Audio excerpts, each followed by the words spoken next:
Hi friends, ఈ వీడియోలో మీకు ఇన్స్టాగ్రామ్ మానిటైజేషన్ గురించి దానికి ఎలిజిబిలిటీ ఏమిటనేది ఈ వీడియోలో మీకైతే నేనైతే చెప్తాను.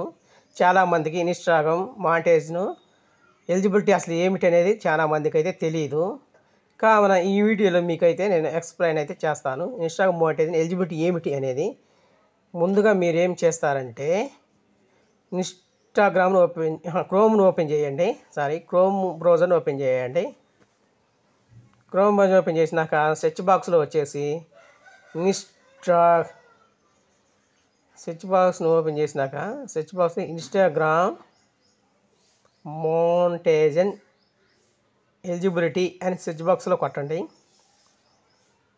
ఇన్స్టాగ్రామ్ మానిటైజేషన్ ఎలిజిబిలిటీ అని సెర్చ్ చేసి అని రాయండి. చూసానే రాస్తున్నా కదా, మానిటైజేషన్ ఎలిజిబిలిటీ అని రాసినాక కింద అయితే చూసుకోవచ్చు, మీకైతే కనబడుతుంది చూడండి. స్క్రోల్ చేస్తే అది మ్యాటర్ అయితే పూర్తిగా చదవండి ఫ్రెండ్స్. ఏంటి అనేది, Instagram subscriptions allows you to monetise your video audio content. You must be eligible for Instagram subscriptions to enable subscriptions.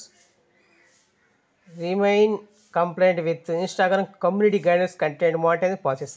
You have professional account on Instagram with ఈ లీస్ట్ 10,000 ఫాలోవర్స్ ఉండాలి. వచ్చేసి కదా blue కలర్లో underline చేసి ఉన్నది చూడండి friends. Underline చేసి కదా, అది అంటే 10,000 ఫాలోవర్స్ ఉంటే సబ్స్క్రిప్షన్కి ఇన్స్టాగ్రామ్ పేజీ వస్తుంది.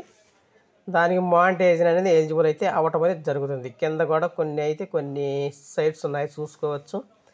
దానికి సంబంధించినవన్నీ కూడాను వివరాలు మనకి ఈ పేజీలోనే కనపడతాయి.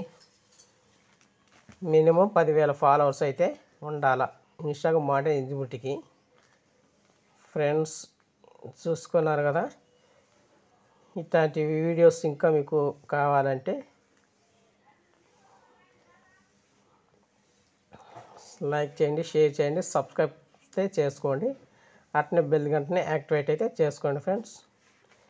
ఈ వీడియో నచ్చితే ఒక లైక్ అయితే వేసుకోండి ఫ్రెండ్స్. Thank you.